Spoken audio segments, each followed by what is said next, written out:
Hello and welcome to another day in the Milky Way. We're got a good show for you tonight. Tonight we're going to go back to the book of Manly P. Hall, The Secret Teachings of All Ages. And tonight we're going to talk about the Tabernacle of Moses and what it all means. And I bet you have no idea, just like I did, that there was such a thing. And if there was, well, what did it do and why was it so important? I want to thank you all for taking your precious time to come here and listen to me and find out all this great information, as I usually have great information, maybe presented as best as I can, but it is what it is. And you know, I'm the king of mispronouncing words, but hey, from the Milky Way, we coming to you live, and I'm going to do the best I can. And that's all I can expect. I hope you're all doing great tonight.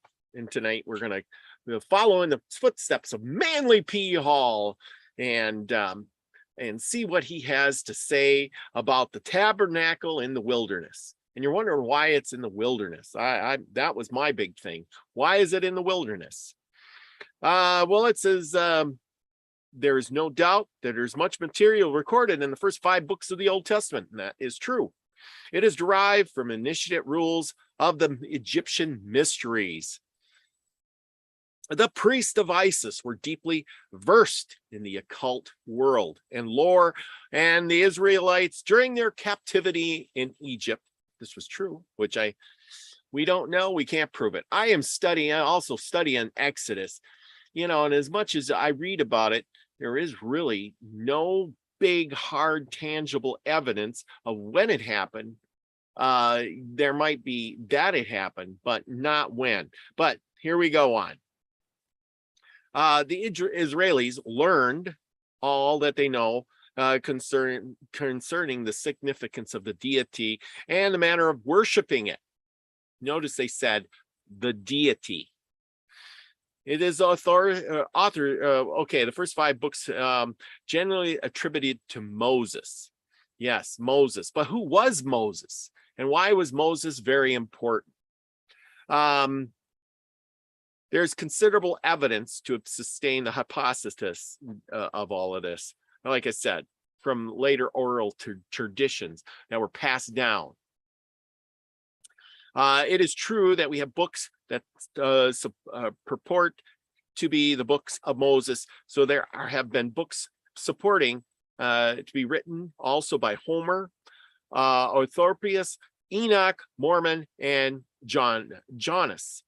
Yet the existence of the writings of the brief that they were written by those whose names they bear are no real evidence of the men and the genius of the works they called by their names.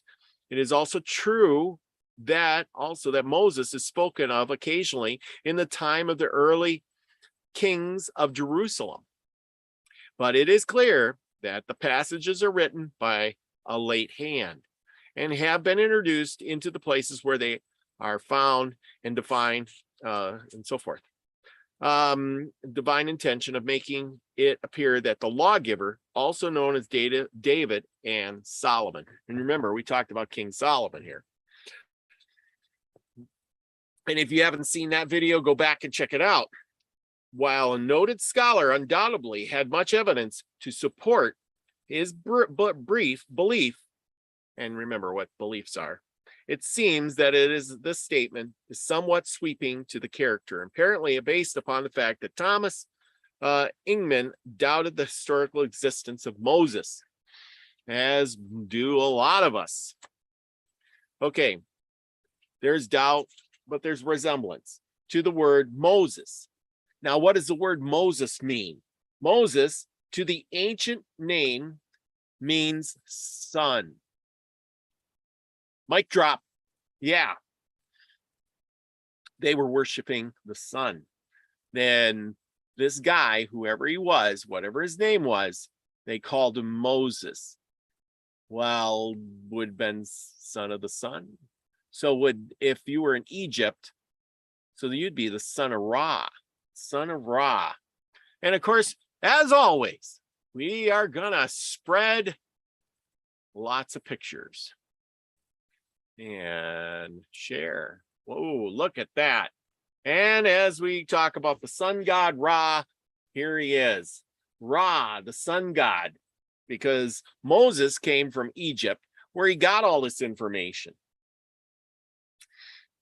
Moses sought to prove that this guy, Ingman, sought to prove that the lawgiver of Israel was merely another form of the omnipresent solar myth, while Ingman demonstrated that by transposing two of the ancient letters, the word Moses became Shema, an application of a celestial globe. He seems to have overlooked the fact that in the ancient mysteries, the initiates were often given names synonymous with the sun to symbolize the fact that the redemption and regeneration of the solar power had been achieved within their own natures. It is far more probable than the man whom we know as Moses was a credited representative of the secret schools, laboring as many other emissaries have labored to instruct primitive races in the mysteries of their immoral souls. Well, there you go.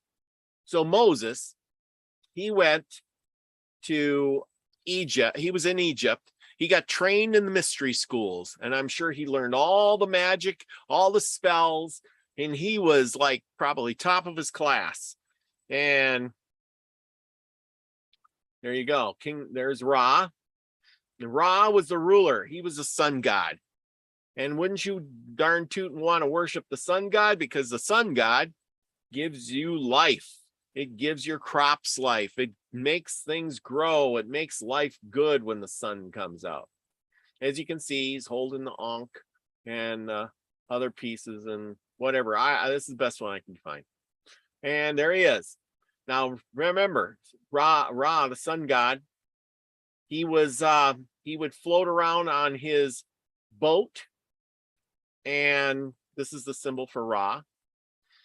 And you get the sun and the forks and the ankhs. I mean, there's a lot of symbolism in these pictures, you know. Okay.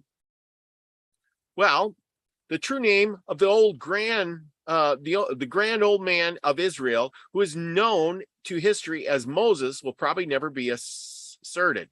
The word Moses, there you go, Moses in Israel. And he probably looked more like this and turned into that. So he started out being one of these guys and ended up to be that guy. The word Moses, when understood, is in an esoteric Egyptian sense, means one who has been admitted into the mystery schools of wisdom and has gone forth to teach the ignorant concerning the will of the gods and the mysteries of life. As these mysteries were explained within the temple of Isis, Osiris, and Serapis, there is much controversy concerning the nationality of Moses. Some assert that he was a Jew, adopted and educated by the ruling house of Egypt. Others told the opinion that he was a full-blooded Egyptian. Go figure. Maybe he was, maybe he wasn't. A few even believe him to be identical with the immortal Hermes. Both these illustrious founders of religious system received tablets from heaven, supposedly written by the finger of God. Of course they did.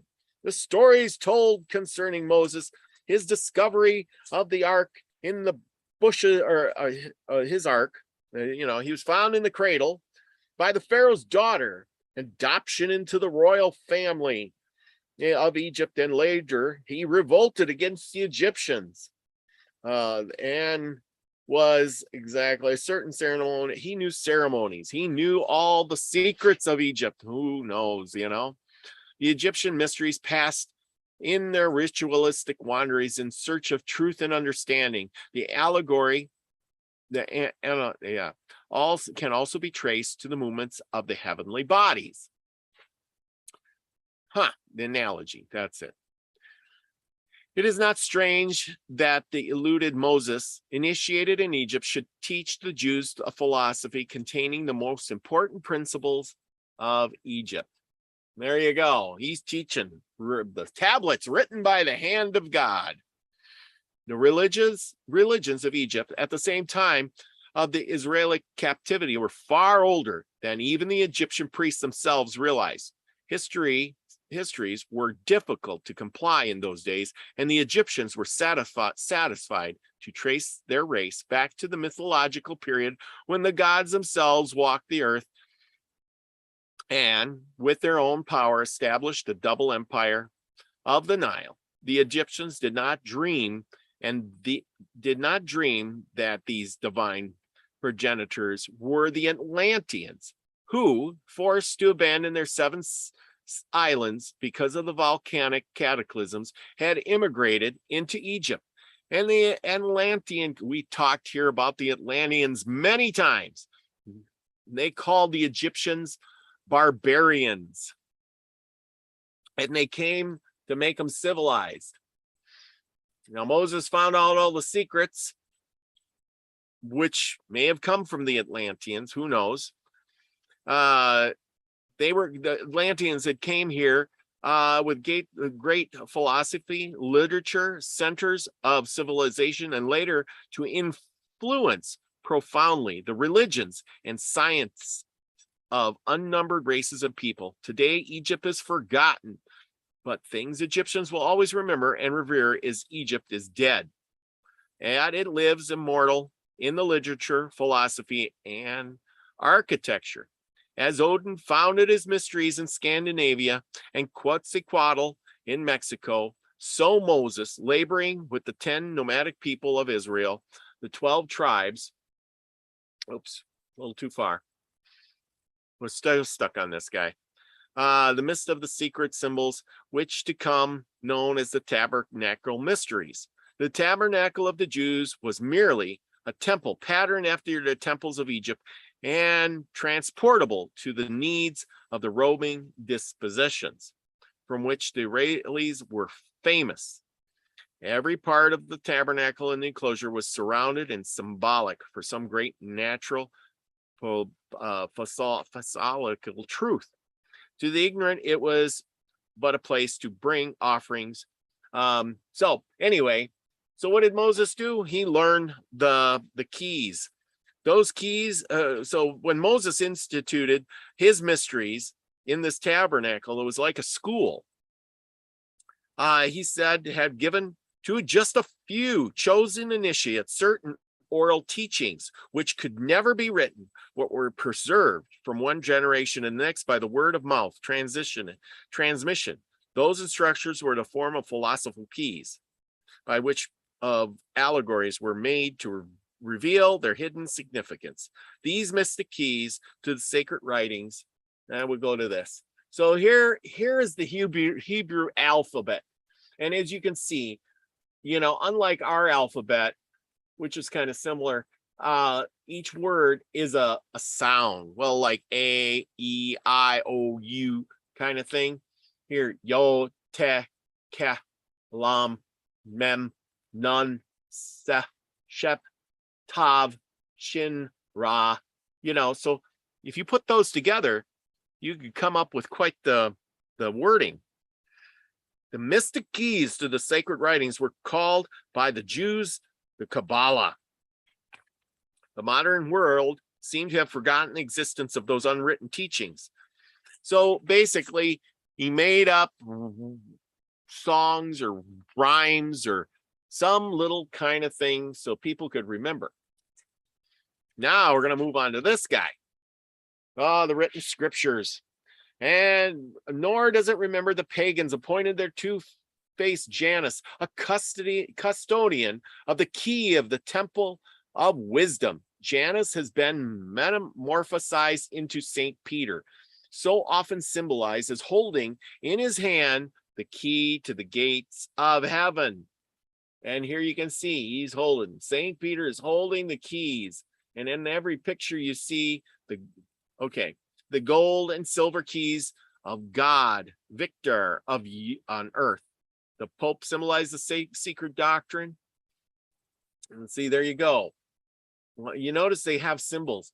These guys, here you go. Here's Peter with the with the keys, and this guy here with the sword.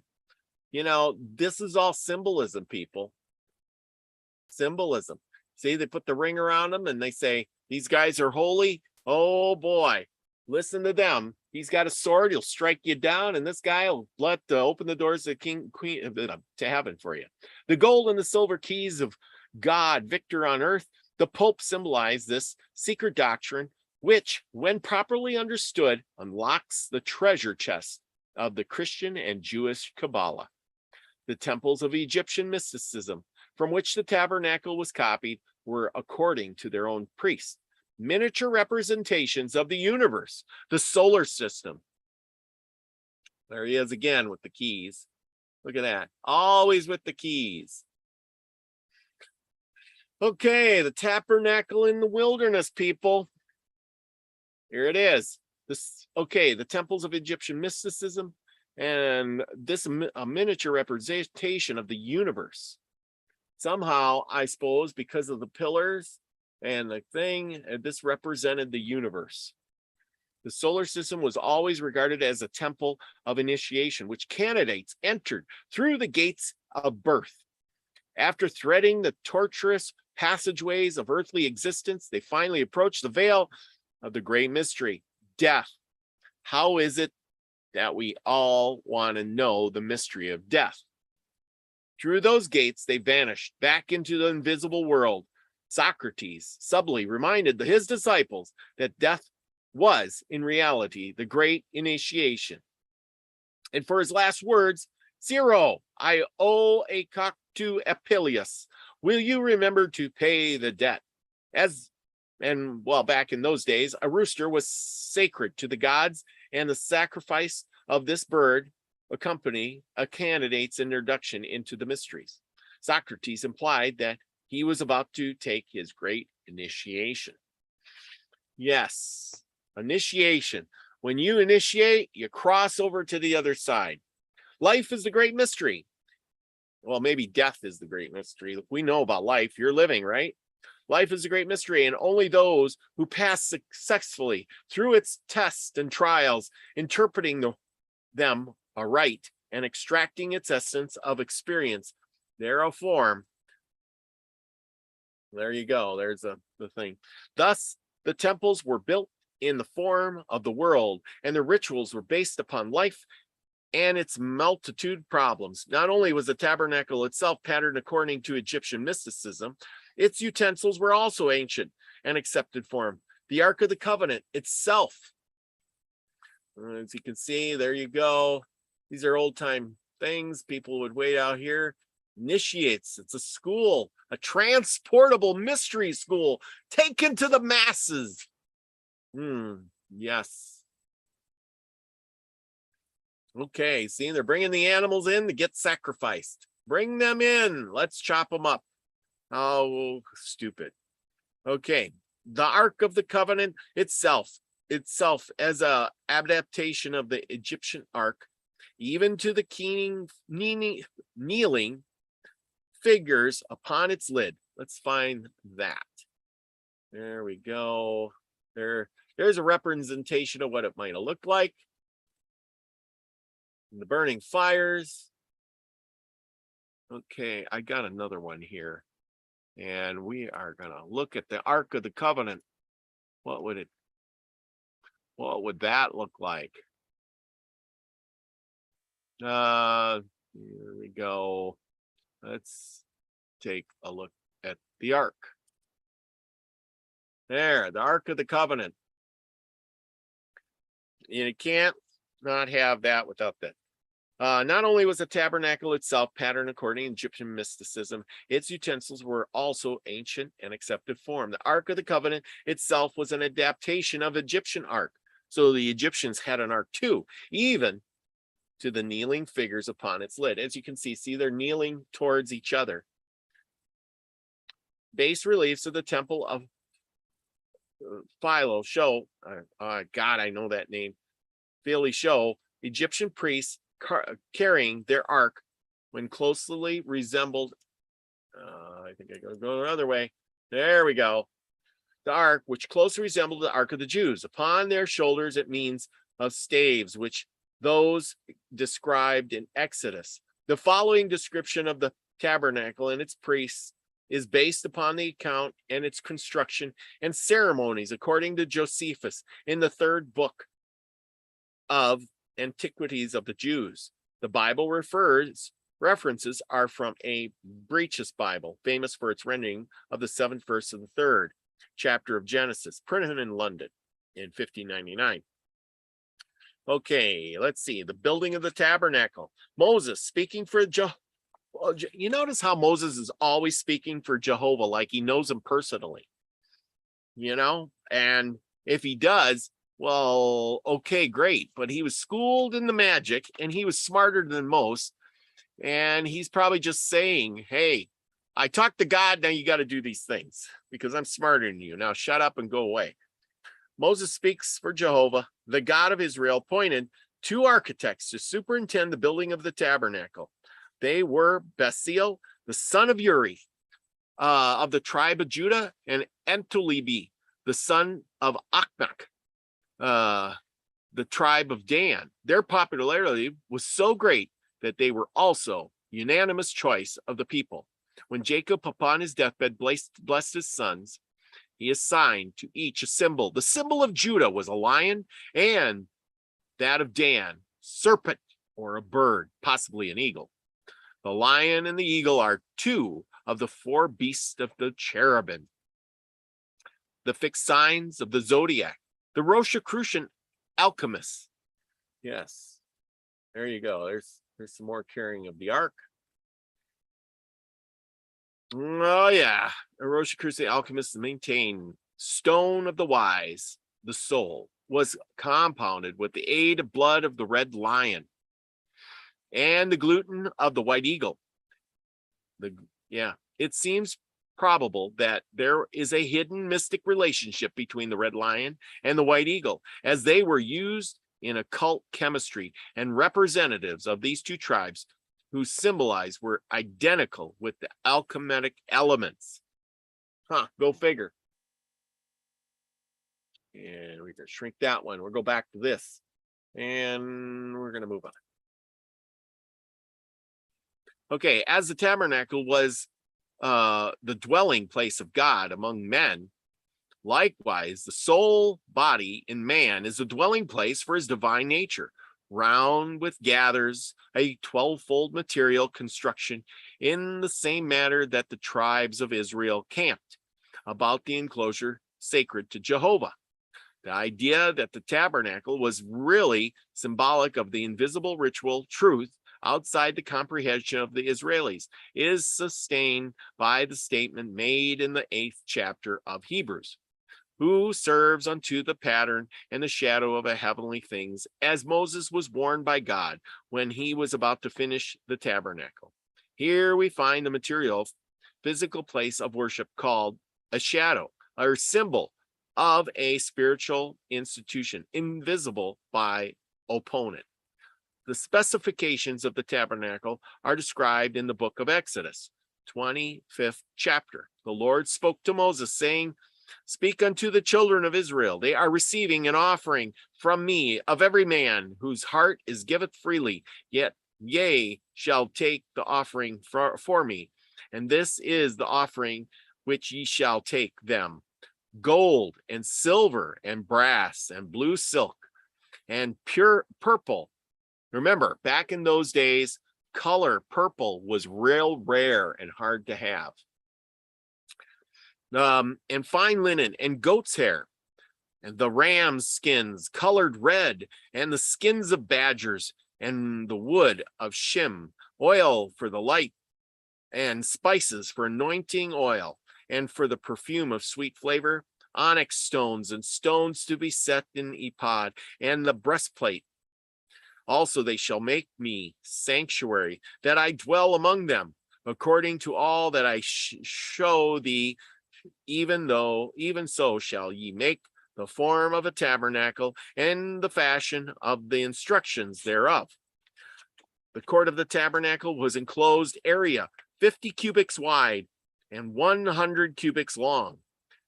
circumcised by a wall of linen, curtains hung from brazen pillars, 5 cubits apart. And of course, remember, cubic is a measurement of the old Egyptians. Okay, it is approximately 18 inches. There were 20 of these pillars on each side, on the long sides, and 10 on the shorter. Each pillar had a base of brass and a capital of silver. The tabernacle was always laid out from long sides facing north and south, and the short sides facing east and west, with the entrance to the east, thus showing the influence of the primitive sun worship. So again, back to the sun worship. Moses, meaning the sun worshiper, he was like the leader of the sun worshipers, although he didn't say it. The outer court served the principal purposes of isolating the tent of the tabernacle proper, which stood in the midst of an enclosure. At the entrance to the courtyard, which was the eastern face of the rectangle, stood the altar of burnt offerings. As you can see in this picture, there is the burning, there's the people around, always smoking and burning. See, here's the burnt. And here's the pillar of heaven coming down into the tabernacle, symbolizing God coming in there. Now, if you were to go inside, this was what you would see inside it. Okay, made of brass plates over wood and ornamented with horns of bull rams. Farther in, but on the line with the altar, stood the Lavender of Purification, a great vessel containing water for priestly absolution. The lavender was twofold in its construction, upper part being a large bowl, probably covered with which served as a source of supply for the lower basin, in which the priests bathed themselves before participating in various ceremonials. It was supposed that this lavender was encrusted with metal mirrors of the women of the 12 tribes of Israel. The dimensions of the tabernacle proper were as follows. Its length, when it was set up, was 30 cubits, and its brethren 10 cubits. The one of its walls was on the south, the other was exposed to the north, and on the back part of the west, it was necessary that its height should be equal to its brethren, 10 cubits. It is the custom of Bibleologists to divide that the interior of the tabernacle into 2 rooms. The one room was 10 cubits wide, 10 cubits high, and 20 cubits long, which was called the holy place, and contained 3 special articles of furniture, named the 7 branches, the candlestick, which we can see here. Here's your candlestick. And the table of the shewbread, and the altar of the burnt incense. Here's the shewbread, and here's the incense probably. The other room, 10 cubits wide, 10 cubits high, and 10 cubits long, which was called the Holy of Holies, and contained one of the articles of furniture, the Ark of the Covenant. The 2 rooms were separated from each other by the ornamental veil. As you can see here, here's the ornamental veil, upon which was embroidered many kinds of flowers, but no animals or humans. So they kind of got this wrong. It should have been flowers, but no human figures. Josephus hints that there was a 3rd compartment, which was formed by subdividing the holy place, at least hypothetically, into 2 chambers. The Jewish historian is not very explicit on the description of the 3rd room, and the majority of the writers seem to have overlooked it. Although Josephus states that Moses himself divided the inner tent into 3 sections, the veil separating the holy place from the Holy of Holies was hung across 4 pillars. Here's the 4 pillars. 1, 2, 3, 4, as you can see, which probably indicated in a subtle way of 4 elements. While the entrance to the tent proper, the Jews placed 7 pillars, referring to the 7 senses and the 7 vowels of the sacred name. Now, let's see, what do we got? Okay, so here you are looking at it. Everybody is encamped. You got your sections. You go up there, you do your burning. You go over here, you do your washing, and then you walk in Yes, you are getting initiated, that's for sure. That later only 5 pillars were mentioned, many by account of fact. Okay, let's see. There were provided 10 curtains of blue, of purple, and scarlet, and fine twilled linen. As is said, moreover, thou shalt make the tabernacle with 10 curtains of fine twined linen, and blue, and purple, and scarlet. There were provided 11 curtains of goat's hair, and length of every one of them was 30 cubits. Rabbi Judah said there were 2 covers. The lower one was of ram's skin dyed red, and the upper of badger skins. I didn't realize they had that many badgers over there. Calmet of his opinion that the Hebrew word translated badger really means dark purple, and therefore did not refer to any particular animal, but probably to a heavily woven waterproof fabric of dark and inconspicuous color. See, I thought they weren't out there hunting badgers. The pillar of fire towered over the tabernacle at night, while a column of smoke traveled within it by day. This cloud was called by the Jews the Shinash, and was symbolic of the presence of the Lord in one of the early Jewish books. Rejected at the time of the compiling of the Talmud, the following description of the Shamash appears. I'm sure I'm butchering that word. I'm sorry.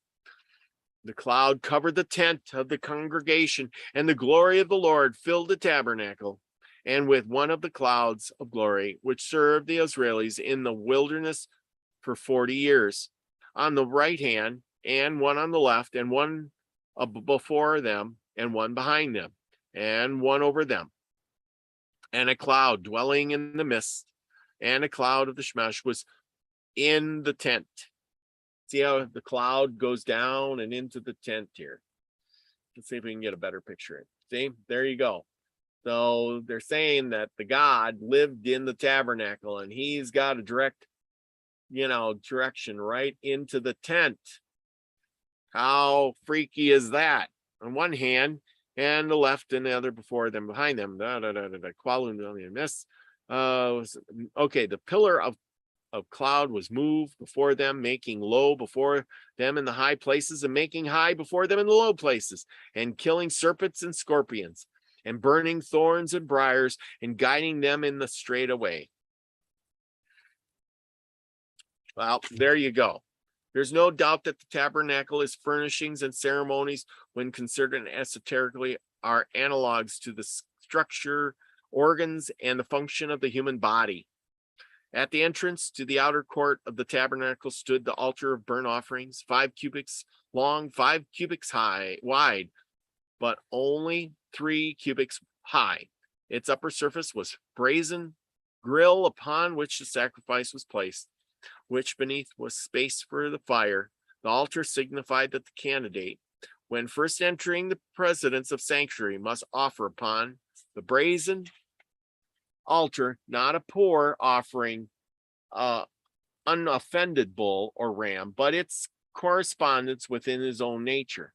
The bull, being symbolic of earthliness, represented his own gross constitution, which must be burned up by the fire of his divinity. The sacrificing of the beasts, and in some cases human beings, upon the altars of the pagans was the result of their ignorance concerning the fundamental principle of underlying sacrifice. They did not realize that their offerings must come from within their own nature or order to be acceptable. And it just goes on about that, but we did enough. Okay. Well, let's look at some of these pictures. There you go. Now, if you should, this is while we were at 40 years in the desert. Now, if you had this thing set up, there should be traces out in that desert of this. And you go in, you burn your offerings, you wash your hands, and you go into the building. That must have been some impressive thing. And then, of course, they could pick all this stuff up and they could move it to the next place. There you go. And in the olden days, this might have been more what it looked like. They walled it off, and There you go, an interior part. Here's your burnt. You come in, you got to pay your penance by sacrificing your neighbor or your kid or your best bull or your best ram. Then you wash your hands, you go inside where you see the fires burning on the candlestick. You got your thing over here, and then you got your water again. And then if you're really lucky and you really get good, you get to go in and see the Ark of the Covenant. Amazing how Jesus is pictured in the Tabernacle of Moses. Huh, how is that? What did it really look like? I think it's something like this. You know? I mean, you got to figure they just had curtains. But anyway, there is our version of what is going on in the world of the tabernacle. Something I did not know much about. And I want to say thank you for all you coming. Hey, Chloe, Isby, Elderberry, Mary Wins. Let's see. Yes, Mary, look at you got a different logo. You must have lost your phone. Smoking and G Sharp, thank you for coming. I hope this was good information. Michelle Can-Am Free, much love. Delaney Pearl Jones, Laurie Elderkin, and Travis the Brick. All right. Well, as that goes, I think, and Lucky Smith, there you go. I am live.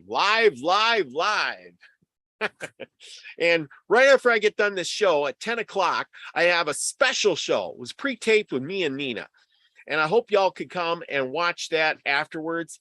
It's a short after this, but today is a live, and we're going over some of these things. And why am I doing this one today? You should ask. And that's because it's October and it's Halloween's coming up, the Day of the Dead, or the day before the dead. See, and here we are, the initiate school. And what did they want to learn? They wanted to learn, the biggest learning thing was your initiation was death. So there you go. How does that happen? So Moses, as we find out, it means the son, and he was in Egypt where the guy was Ra, who was the sun god, and Moses was the highest initiate. And so he took on the name Moses, meaning son, and lawgiver, the son's lawgiver. Go figure. And since he was smart, well, somehow or another, he buddied up with the Jewish people, took them out of Egypt in the big Exodus, roamed the desert, as they say, for 40 years, set up this tabernacle. So they got their own little, in the Egyptian style, apparently commanded from God, and built an ark, almost an identical one of what the Egyptians had. So the Egyptians had, so there's more than one ark. Only this ark is the one that Moses had that said that their God lived in. So apparently the Egyptians had one where their God lived in too. Unless it was all the same God, and the only way he could move around was in these arks. So maybe he jumped out of one ark and into another so they could take him out. Maybe this whole thing was about a captured demon or a captured enlightened, you never think about that. Maybe all it is this being that got captured in the ark, like a genie in the bottle. Who would ever thought? Getting trapped. Maybe it was trapped in the ark, and then Moses built an ark and trapped him in their ark, and they took him with. And by having the ark, they got, like when you got the genie in the bottle, they got their 3 wishes, only there wasn't 3 wishes, it was just multiple wishes or multiple knowledge or something on that order.